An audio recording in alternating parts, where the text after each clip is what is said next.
സംസ്ഥാനത്തെ സ്കൂളുകളിൽ ഓണപരീക്ഷകൾക്ക് തുടക്കമായി.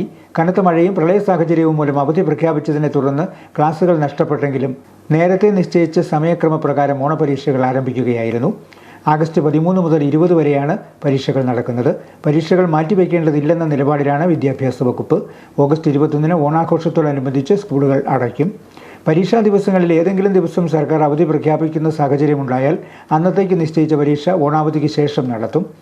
ഓണാവധി കഴിഞ്ഞ് ഓഗസ്റ്റ് 31 സ്കൂളുകൾ വീണ്ടും തുറക്കുന്നത്. സംസ്ഥാനത്ത് തുടരുന്ന പ്രതികൂല കാലാവസ്ഥ കണക്കിലെടുത്ത് ഓണപരീക്ഷകൾ മാറ്റിവെക്കണമെന്ന ആവശ്യം വിവിധ കോണുകളിൽ നിന്ന് ഉയർന്നിരുന്നു.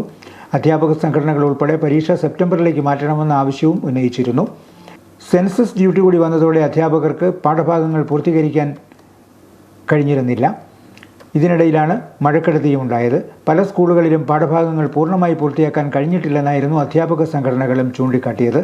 മഴക്കെടുതികളും മറ്റ് കാരണങ്ങളാലുള്ള അവധികളും കണക്കിലെടുക്കുമ്പോൾ പരീക്ഷകൾ കൂടി മാറ്റിവെച്ചാൽ അധ്യയനക്രമത്തെ അത് സാരമായി ബാധിക്കുമെന്നാണ് വിദ്യാഭ്യാസ വകുപ്പിൻ്റെ വിലയിരുത്തൽ. ഓണാവധിക്ക് ശേഷം പരീക്ഷകൾ നടത്തുന്നത് അക്കാഡമിക് കലണ്ടറിനെ താളം തെറ്റിക്കാനും തുടർന്നുള്ള അധ്യയന പ്രവർത്തനങ്ങളെ ബാധിക്കാനും സാധ്യതയുണ്ടെന്നും വകുപ്പ് കണക്കാക്കുന്നു. ഇതിൻ്റെ അടിസ്ഥാനത്തിലാണ് മുൻ നിശ്ചയപ്രകാരമുള്ള സമയക്രമത്തിൽ തന്നെ ഓണപരീക്ഷകൾ നടത്താനുള്ള തീരുമാനം നടപ്പിലാക്കിയത്. മഴയും പ്രളയ സാഹചര്യവും രൂക്ഷമായ പ്രദേശങ്ങളിൽ പ്രാദേശിക സാഹചര്യം കണക്കിലെടുത്ത് അവധി പ്രഖ്യാപിക്കുന്ന പക്ഷം മാറ്റിവയ്ക്കപ്പെടുന്ന പരീക്ഷകൾ പിന്നീട് നടത്തുന്നതിനുള്ള ക്രമീകരണം ഏർപ്പെടുത്തുമെന്നും അധികൃതർ പറഞ്ഞു.